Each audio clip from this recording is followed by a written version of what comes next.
News channels चिल्ला रहे हैं कि वर्ल्ड वॉर 3 स्टार्ट हो चुका है और दुबई के आसमान में मिसाइल्स फट रही है और ईरान की सुप्रीम लीडर को सीक्रेट बंकर में उड़ा दिया गया है। और दोस्तों इतना ही नहीं, इस आग की लपटें अब भारत की दहलीज तक पहुंच चुकी है। पिछले कुछ समय के अंदर ही अमेरिका ने हमारे हिंद महासागर के अंदर श्रीलंका के पास एक वॉरशिप को टॉर्पीडो से उड़ा दिया है। और सबसे शॉकिंग बात तो ये है कि ये भारत के बुलावे पर ही विशाखापट्टनम से आया था। लेकिन दोस्तों इस वर्ल्ड वॉर का ट्रेलर तो इजराइल की खुफिया एजेंसी मोसाद ने 2024 के अंदर ही दे दिया था, जब उन्होंने एक शेल कंपनी बनाकर हजारों पेजर्स और वॉकी टॉकी को बॉम्ब बना दिया था। आज 2026 के अंदर उसी टेक और मास्टरमाइंड हैकिंग का यूज करके एक ऐसी तबाही मचाई गई है जिसमें अमेरिका की प्राइवेट डिफेंस कंपनीज अब तक का सबसे बड़ा प्रॉफिट कर रही है। ये कोई वॉर नहीं है, ये 2026 का सबसे बड़ा जियोपॉलिटिकल गेम है। और इसका सबसे भयानक असर ईरान ने समुद्र के एक ऐसे रास्ते को बंद कर दिया है जिसकी वजह से इंडिया की इकोनॉमी भी हिल सकती है। मैं हूं आशु खंडेलवाल, कुर्सी की पेटी बांध लो क्योंकि आज हम इस वॉर के कैश फ्लो को डिकोड करेंगे। तो लेट्स बिगिन। सबसे पहले इस तबाही का वो खौफनाक मॉडल समझो जिसे कोई नहीं बता रहा है। अमेरिका ने श्रीलंका के पास ईरान की एक वॉरशिप डुबोई और उसके 100 से ज्यादा सेलर्स को समुद्र में मरने के लिए छोड़ दिया। दूसरी तरफ ईरान ने गुस्से में ऑपरेशन ट्रू प्रॉमिस 4 लॉन्च किया और यूएई में 137 बैलिस्टिक मिसाइल्स और ड्रोन दागे। लेकिन शॉकिंग बात पता है क्या है? 137 में से 132 मिसाइलों को हवा में उड़ा दिया गया है। सुनने में लगता है ना क्या गजब एयर डिफेंस है, पर हवा में इन मिसाइल्स को उड़ाने वाला सिस्टम हवा में नहीं बनता है। इन्हें बनाती है अमेरिका की प्राइवेट डिफेंस कंपनीज जैसे लॉकहीड मार्टिन और आरटीएक्स। मान लो गली में पड़ोसियों की लड़ाई हो गई, दोनों ने एक दूसरे के ऊपर पत्थर मारे और खून निकाल दिया, पर इस लड़ाई में सबसे ज्यादा खुश वो दुकानदार है जिसने उन्हें पत्थर बेचे हैं। ग्लोबल लेवल पे अमेरिका वही दुकानदार है। जब दुबई के ऊपर मिसाइल्स गिरती है तो दुनिया भर के देश डर जाते हैं और रातों रात अमेरिकन कंपनीज के पास अरबों डॉलर के हथियार बनाने के ऑर्डर्स आ जाते हैं। अब आते हैं 2024 के पेजर वाले टेक हैक ट्रेलर पर, जहां इजराइल की एजेंसी मोसाद एक फेक शेल कंपनी चला रही थी। इन्होंने पहले यूरोप में बीएससी कंसल्टिंग नाम की एक फेक कंपनी बनाई और ताइवान की एक असली टेक कंपनी से लाइसेंस लिया ताकि किसी को शक न हो। और जब दुश्मन एजेंसी हिजबुल्लाह का ऑर्डर आया और तब उन्होंने पेजेस की बैटरी के अंदर सिर्फ 3 ग्राम P10 एक्सप्लोसिव और एक माइक्रो चिप डाल दी।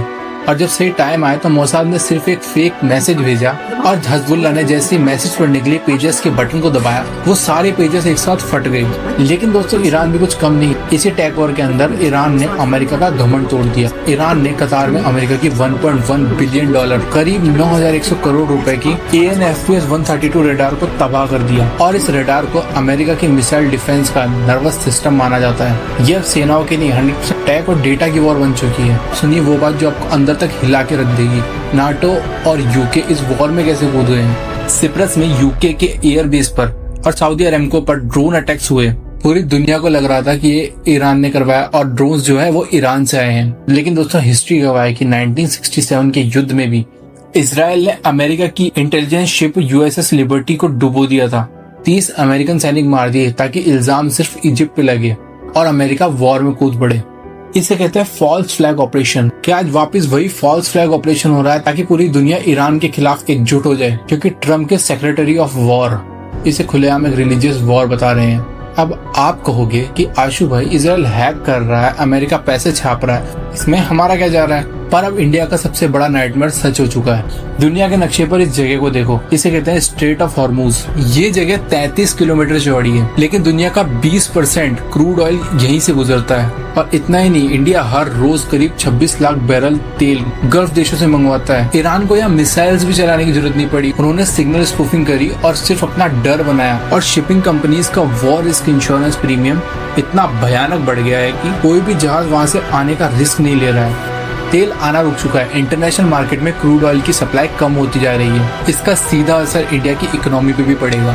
और अगर ऐसा ही चलता रहा तो थोड़े टाइम में सभी चीजों के दाम भी महंगे हो जाएंगे, क्योंकि ट्रांसपोर्टेशन कॉस्ट ज्यादा आने लग जाएगी। और थोड़े टाइम में दाल, सब्जी और FMCG जैसे प्रोडक्ट्स डबल दाम में मिलेंगे।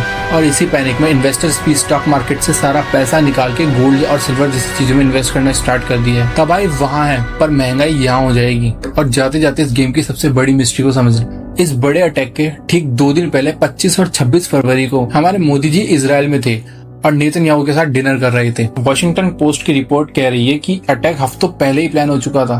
तो क्या भारत की इकोनॉमी को ऑयल ब्लॉकेड और इस वॉर की भनक पहले ही हो चुकी थी?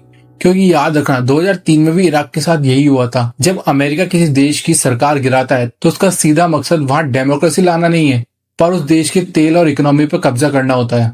जियो पॉलिटिकल कोई इमोशनल ड्रामा नहीं है, ये सिर्फ पैसे और पावर का बिजनेस है। अब मेरा आप लोगों से सवाल है, क्या इंडिया को भी 100% इलेक्ट्रिक व्हीकल और न्यूक्लियर एनर्जी पे शिफ्ट हो जाना चाहिए? अपना ओपिनियन कमेंट बताना और लाइक सब्सक्राइब करना मत भूलना।